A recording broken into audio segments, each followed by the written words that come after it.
2023년 고고학자들은 마침내 올맥 석상의 160년 된 미스터리를 해결했다고 생각했다. 2023년 고고학자들은 60년 동안 이어져 온 올맥 거대 두상의 수수께끼를 마침내 풀었다고 생각했습니다. 바퀴도 가축의 힘도 빌릴 수 없던 고대 인류가 어떻게 50톤에 달하는 바위를 정글 속에서 100km 가까이 끌고 왔는지 그 방법을 알아냈기 때문입니다.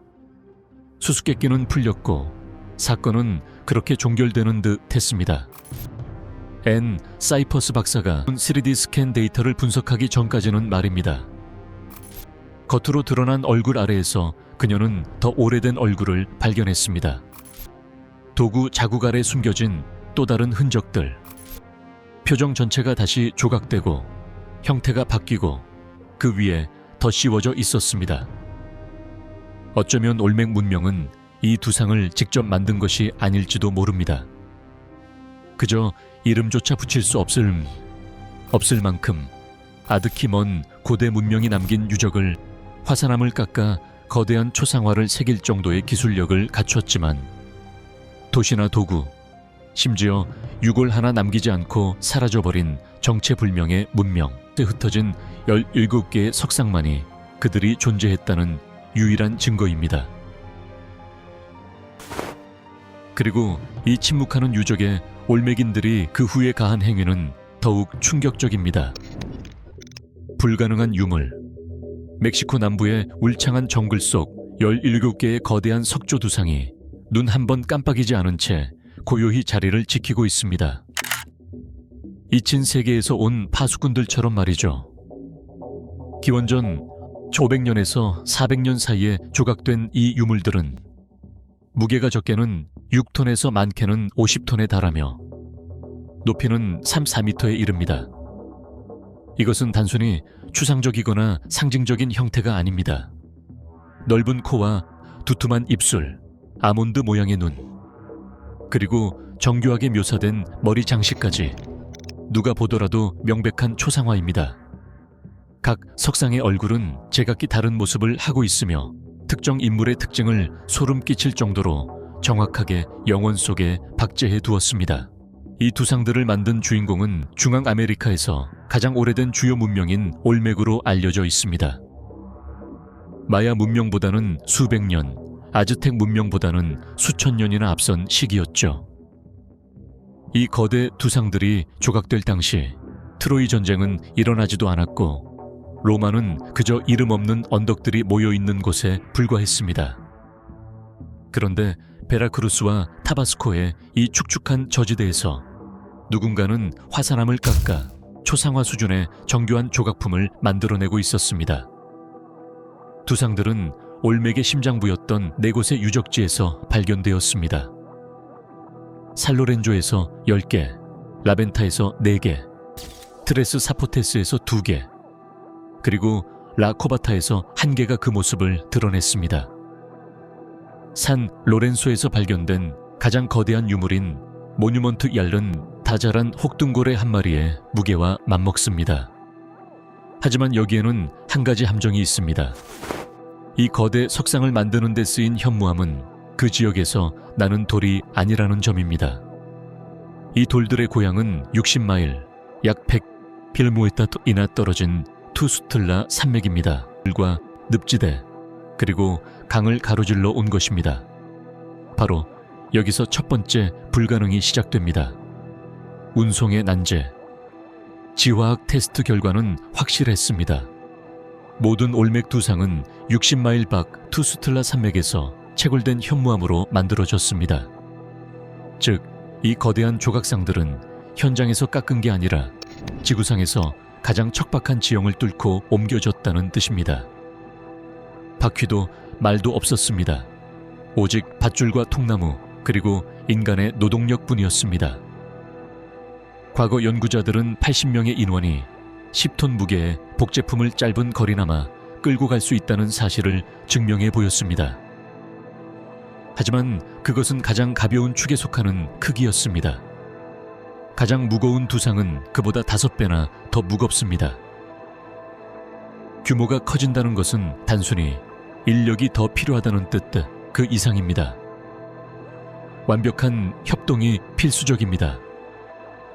단 한 번의 실수로 돌이 기울어지면 인명사고로 이어지거나 수개월의 노력이 수포로 돌아갈 수 있습니다. 폭 15피트 약 4.5m에 달하는 정글길을 닦아도 몇 주면 다시 풀이 무성해졌을 것이고, 계속해서 교체할 단단한 나무 롤러를 관리하며 500명에서 1000명에 달하는 노동력을 몇 달 동안 통솔해야 했을 것입니다. 그 다음은 강이 기다리고 있습니다. 이 강들은 얕은 가을이 아닙니다. 다리도 없고 깊이를 가늠할 수 없는 변덕스러운 물줄기입니다. 50톤 무게를 견디는 뗏목이라니.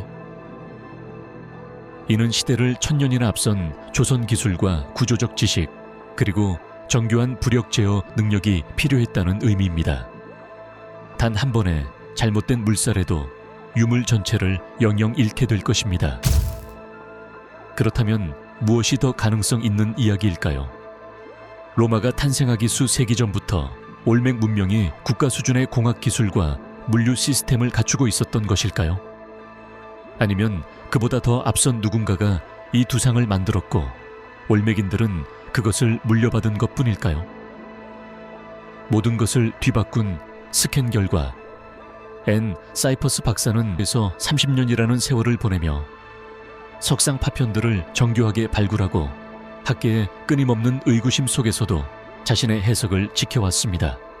2023년 그녀는 거대 두상들의 고해상도 레이저 스캔을 실시했습니다.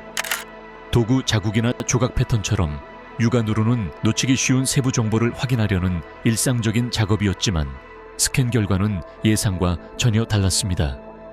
매우 충격적인 사실이 드러난 것입니다.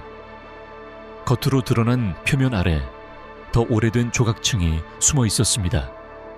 도구 자국 위에 또 다른 도구 자국이 겹쳐져 있었습니다.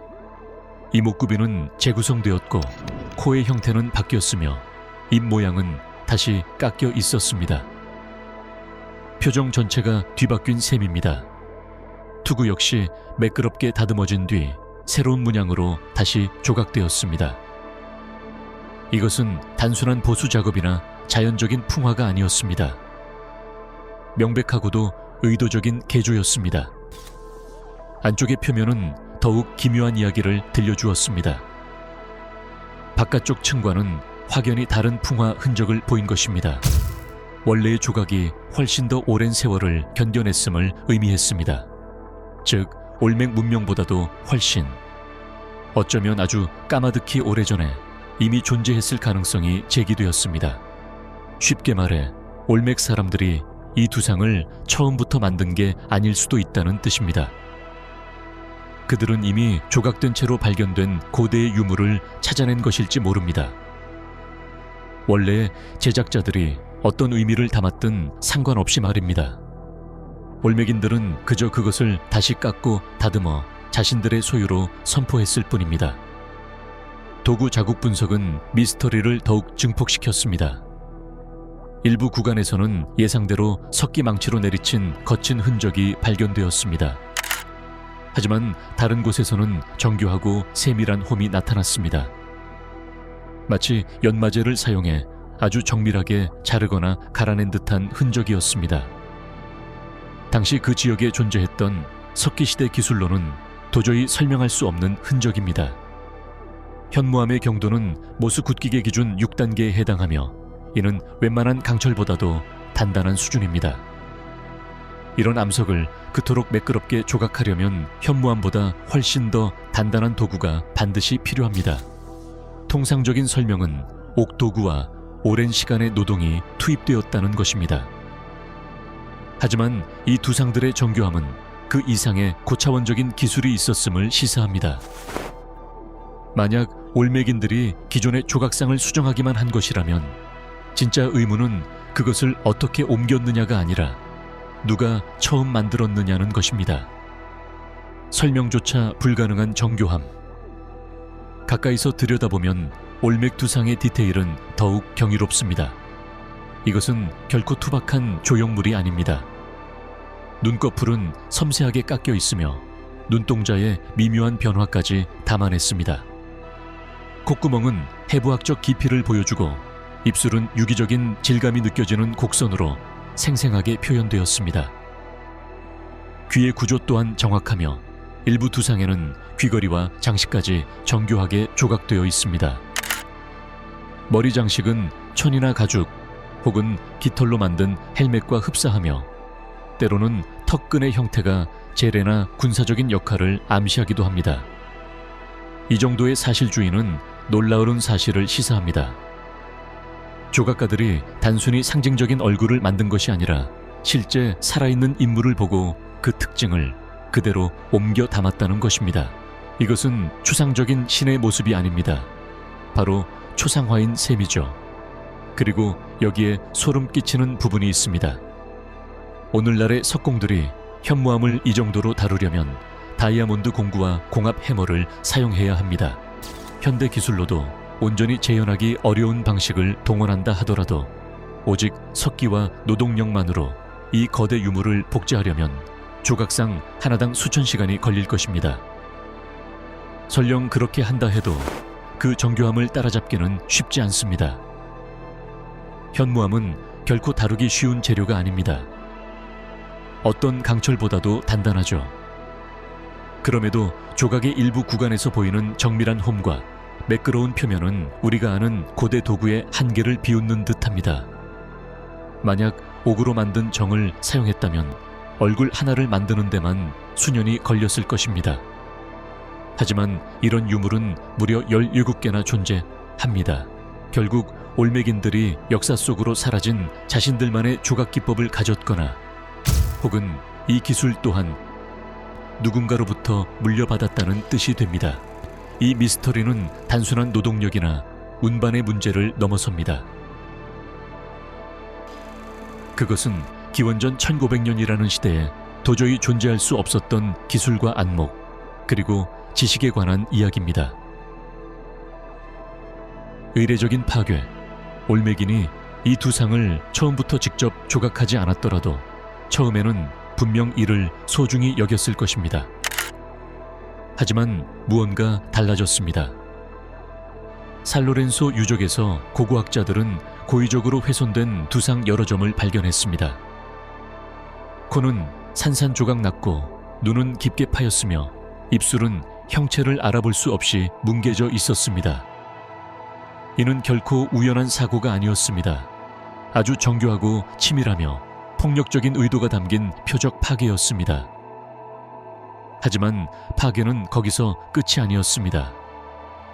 얼굴이 훼손된 두상들은 거꾸로 뒤집힌 채 바닥에 끌려다녔고 결국 땅속에 묻혔습니다. 단순히 내버려진 것이 아니라 정식으로 매장된 것입니다. 각 두상은 미리 준비된 구덩이 속에 조심스럽게 놓였습니다. 단순히 내팽개쳐진 것이 아니라 방기가 아닌 의식의 절차를 암시하는 의도적인 배치였습니다. 가장 유력한 가설은 정치적 말살입니다. 새로운 통치자가 전임자의 권위를 상징하는 흔적들을 없애버리는 것이죠. 우리는 이런 패턴을 메소아메리카 문화권의 다른 유적에서도 발견할 수 있습니다. 도시의 주인이 바뀌고 새로운 신전이 솟아오르며 권력이 이동할 때 신성한 상징들은 땅 아래로 사라지곤 했습니다. 그러나 일부 연구자들은 이보다 훨씬 더 깊고 어두운 무언가가 숨겨져 있다고 믿습니다. 두상을 훼손한 방식은 단순한 권력의 제거를 넘어섭니다. 그것은 오히려 억제나 종결에 가깝습니다. 아주 오래전부터 이어져 온 위험한 무언가를 강제로 침묵시키려 하는 흔적처럼 보이죠. 단순한 삭제가 아니라 다시는 깨어나지 못하도록 틀어막는 어떤 셈입니다. 과연 올메기는 저 석상 안에 무엇이 살아 숨쉰다고 믿었을까요? 저 거대한 돌덩이가 어떤 에너지와 기억을 품고 있다고 생각했던 걸까요? 안타깝게도 이 질문들에 대한 답은 여전히 미궁 속에 있습니다. 올맥 문명은 어떤 문자도 기록도 남기지 않았습니다. 우리에겐 그저 땅속에 묻힌 채 훼손된 거대 얼굴들만이 남아있을 뿐입니다. 마치 그 안에 깃든 존재가 다시는 세상 밖으로 나오지 못하게 하려는 것처럼 말입니다. 생각보다 더 놀라운 진실. 결국 우리는 어떤 진실 앞에 서게 될까요? 이 두상들은 실제합니다. 그 압도적인 무게 또한 사실입니다. 바퀴나 가축, 도르라의 하나 없이 울창한 밀림을 뚫고 약 100km를 이동했다는 그 경로 또한 꾸며낸 이야기가 아닙니다. 돌은 실제하며 이 초상들 역시 실제하는 현실입니다. 조각의 정교함은 어떨까요? 의심의 여지가 없습니다. 하지만 우리가 찾아낸 해답들은 오히려 더 깊고 기묘한 질문들로 이어질 뿐입니다. 올맥 문명이 학습 과정도 없이 공학, 물류, 조각 분야에서 설명할 수 없는 비약적인 도약을 이뤄냈거나 아니면 이름조차 알 수 없을 만큼 철저하게 지워진 고대 문명으로부터 이 유산들을 물려받았다는 뜻입니다. 이는 모든 것을 뒤흔듭니다. 문명의 일반적인 발전 모델은 복잡함이 점진적으로 진화한다고 말합니다. 문화는 이전의 시도들을 토대로 쌓아 올려집니다. 걸작이 나오기 전에는 습작이 있고 정교해지기 전에는 초기 단계가 있기 마련입니다. 하지만 올맥에게 점진적인 과정이란 없었습니다. 기록에 등장하는 순간부터 그들은 이미 거대한 도시를 건설하고 있었고 거대 석상을 옮겼으며 성스러운 유물들을 다듬고 있었습니다. 그렇다면 이 유적을 처음 만든 주인공들은 누구일까요? 만약 존재했다면 그들의 도시는 어디에 있을까요? 그들의 유골과 도구, 언어는요? 두상을 제외하면 그 어떤 흔적도 찾을 수 없습니다. 마치 이 고대 문명이 돌덩이만 남겨둔 채 하룻밤 사이에 증발해버린 것 같습니다. 우리는 다른 곳에서도 이런 패턴을 본 적이 있습니다. 마야인들은 더 오래된 기초 위에 도시를 세웠고 아즈텍인들은 톨텍의 유적을 숭배했습니다. 하지만 그 경우에는 이전 문명이 누구였는지 알고 있습니다. 올맥은 어떨까요? 그곳엔 공백뿐입니다. 단순히 빠진 한 페이지가 아니라 책 한 권이 통째로 잊힌 셈입니다. 우리가 가능하다고 믿었던 상식을 다시 써야 할 정도로 완벽하게 지워진 문명인 것입니다. 17개의 거대 두상, 각각의 무게는 50톤에 달합니다. 험난한 지형을 뚫고 운반되었고 설명할 수 없는 정교함으로 조각되었으며 어쩌면 정체조차 파악되지 않은 문명으로부터 물려받았을 가능성까지 제기됩니다. 그러고는 훼손되고 묻히고 침묵에 잠겼습니다. 어쩌면 진정한 미스터리는 이 무거운 돌을 어떻게 옮겼느냐가 아닐지도 모릅니다. 누가 만들었는지, 그리고 왜 숨겨졌는지가 핵심이죠. 여러분의 생각을 댓글로 남겨주세요. 상식을 파괴하는 더 많은 이야기가 궁금하시다면 좋아요와 구독 부탁드립니다. 이제 시작일 뿐이니까요.